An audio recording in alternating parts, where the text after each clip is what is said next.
Did you know the habits that keep you sharp and independent after 60 have almost nothing to do with luck and almost everything to do with a handful of small daily choices? I've talked with people in their 70s, 80s, even 90s who move well, think clearly, and live independently. And I've talked with people in their 60s who struggle with all three. The difference usually isn't genetics, it's habits. Today, I'm going to walk you through 7 of them, simple, practical, and doable, starting today. Hello, my friend. If you're new here, welcome. This channel is all about helping you live these years with strength, clarity, and independence. Not despite your age, but because of everything you've learned along the way. Here's something I've come to believe deeply. Staying sharp and independent after 60 isn't about fighting age.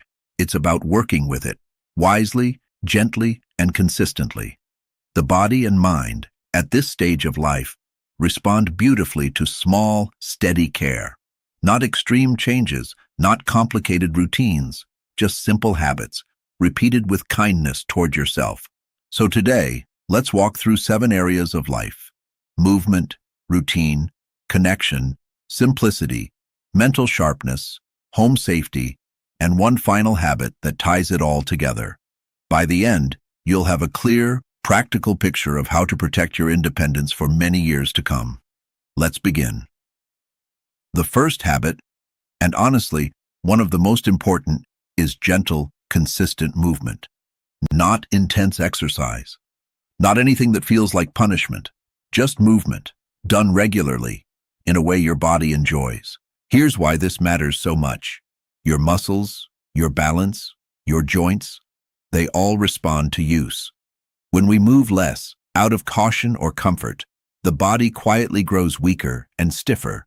But when we move a little, consistently, the body stays capable, responsive, and strong enough to keep doing the things that matter to us. Climbing stairs, carrying groceries, playing with grandchildren. Think of Eleanor, a retired seamstress I once spoke with. At 68, she started taking a simple 15-minute walk every morning. Nothing dramatic, just a walk around her neighborhood.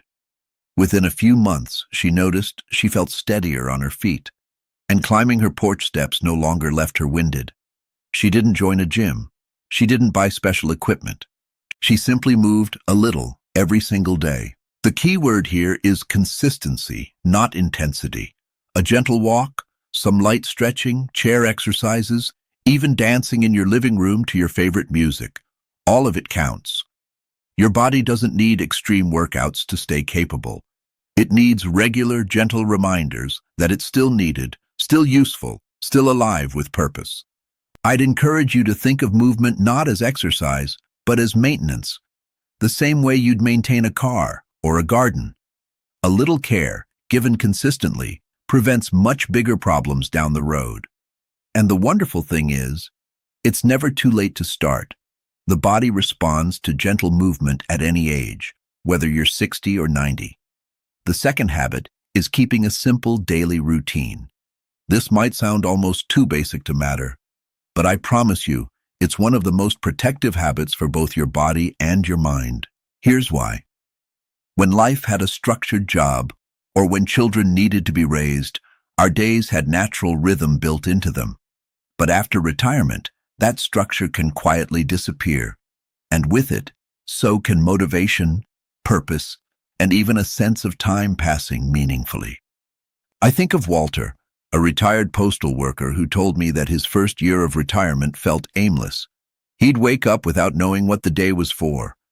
Once he built a simple daily rhythm: morning coffee and news, a short walk, lunch with a neighbor twice a week, an afternoon hobby, an evening phone call with his daughter.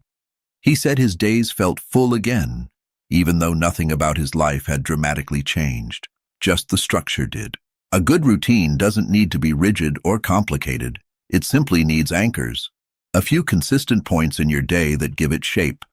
Waking at a similar time each morning. A regular mealtime. A daily walk. A weekly call with a friend or family member. These anchors create predictability, and predictability creates a quiet sense of security and purpose. Routine also protects your mind more than people realize. When your days have structure, you're less likely to feel lost, foggy, or unmotivated. Your brain thrives on rhythm, the same way a garden thrives with regular watering. Not flooding, just steady, gentle consistency. The third habit, and this one is close to my heart, is staying socially connected. This is often the habit people neglect most after 60, yet it may be one of the most powerful for both your mental sharpness and your independence. Here's what happens when connection fades.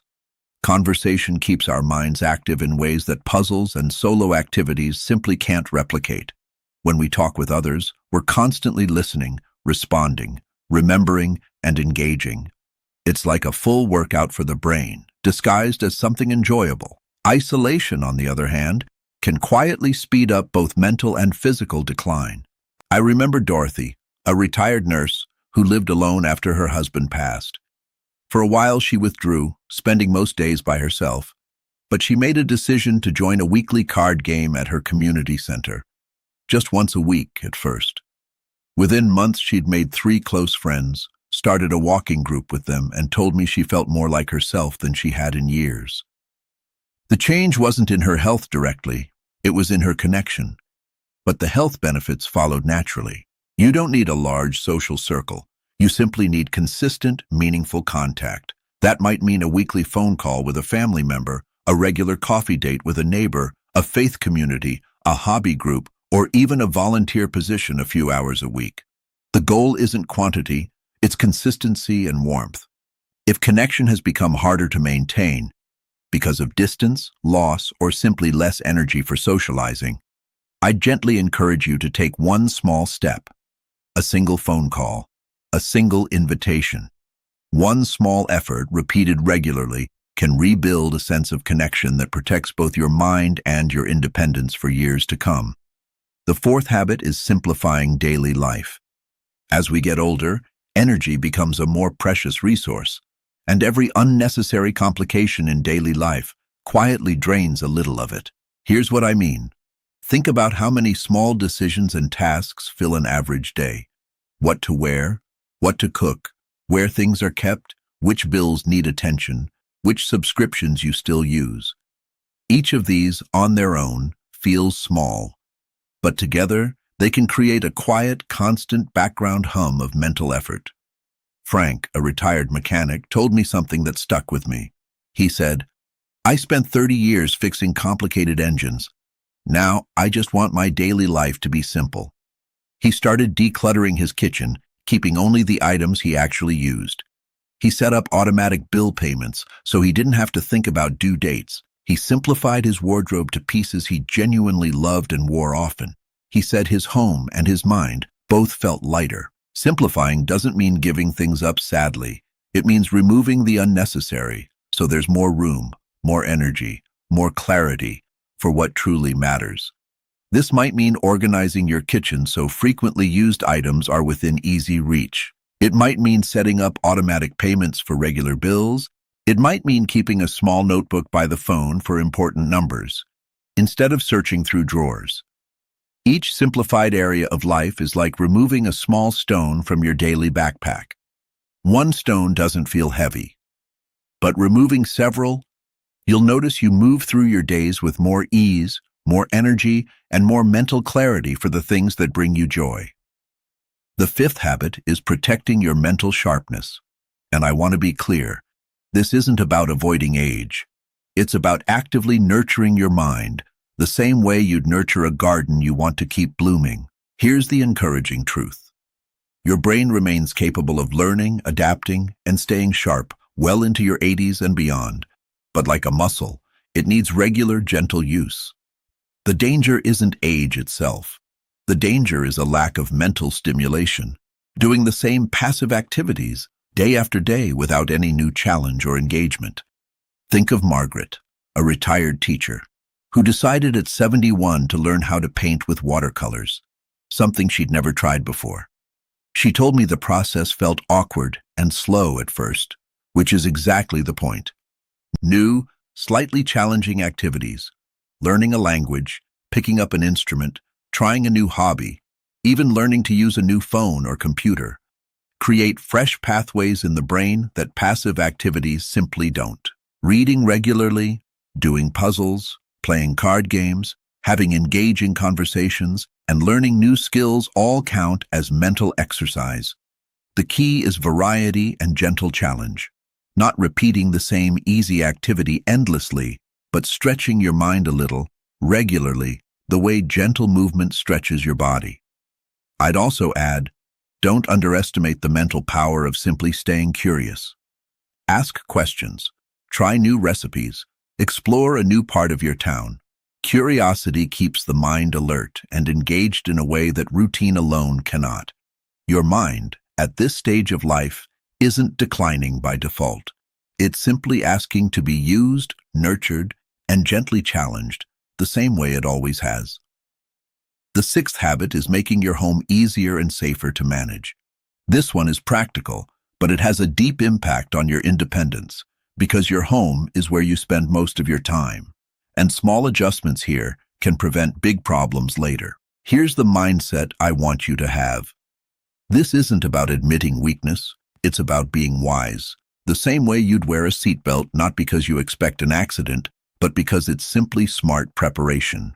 Consider Harold, a retired mechanic, who added a sturdy handrail to his basement stairs after a small stumble scared him. He also rearranged his kitchen so frequently used items sat on lower, easier-to-reach shelves, instead of high cabinets requiring a step stool. Small changes, but they removed daily risks he hadn't even realized were there. A few simple areas worth reviewing: good lighting in hallways and stairways, since dim lighting is a common hidden risk. Non-slip mats in bathrooms, where falls are most common. Handrails wherever there are steps, inside or outside your home. Keeping frequently used items within easy reach so you're not stretching or climbing unnecessarily. And clearing walking paths of small rugs, cords, or clutter that can easily catch a foot. None of these changes are about giving up independence. In fact, they protect it. A safer home is one where you can continue living confidently and comfortably for many more years, without unnecessary risk standing quietly in your way. Now, there's one final habit, and I've saved it for last because I believe it's what truly ties everything else together. It's simply this: giving yourself permission to ask for help and to accept support without guilt. Here's why this matters so deeply. So many people, once they reach their 60s, 70s, and beyond, feel they should have it all figured out on their own. Asking for help can feel to some like losing independence. But here's the truth I've come to see clearly. Asking for help when needed is exactly what protects your independence in the long run. I think of Eleanor again, the retired seamstress from earlier. When her eyesight began changing, she resisted asking her son to help her read her mail, worried it made her seem incapable. But once she accepted his help with that one small task, she actually felt more capable overall, because her energy wasn't being drained by frustration and strain. That small acceptance of help freed her up to stay independent in everything else. Independence doesn't mean doing everything entirely alone. It means having the wisdom to know which tasks you can handle yourself, and which ones are better shared. Whether that's help from family, a community program, or a trusted friend. This mindset shift, more than almost anything else, protects your dignity, your energy, and your long-term ability to live life on your own terms. So let's bring this all together. Gentle, consistent movement to keep your body capable. A simple daily routine to give your days purpose and structure. Staying socially connected to keep your mind sharp and your heart full. Simplifying daily life to protect your energy for what matters most. Protecting your mental sharpness through curiosity and gentle challenge. Making your home safer so independence has room to continue. And finally, allowing yourself to accept help so that independence is protected, not threatened. None of these habits require dramatic change. They simply require your attention, a little at a time, applied consistently over the days and weeks ahead. You've already lived a full life, rich with experience and wisdom. These habits aren't about starting over. They're about protecting and honoring everything you've already built. If this video brought you a little more clarity or a little more encouragement today, please consider subscribing. I share videos like this every week, all designed to help you live these years with strength, confidence, and independence. And if you know someone who could use a little encouragement today, a parent, a friend, a neighbor, please share this with them. Sometimes all it takes is one small idea shared with care to help someone feel a little more capable and a little more hopeful about the years ahead. Take good care of yourself and take good care of your independence. It's worth protecting, one small habit at a time.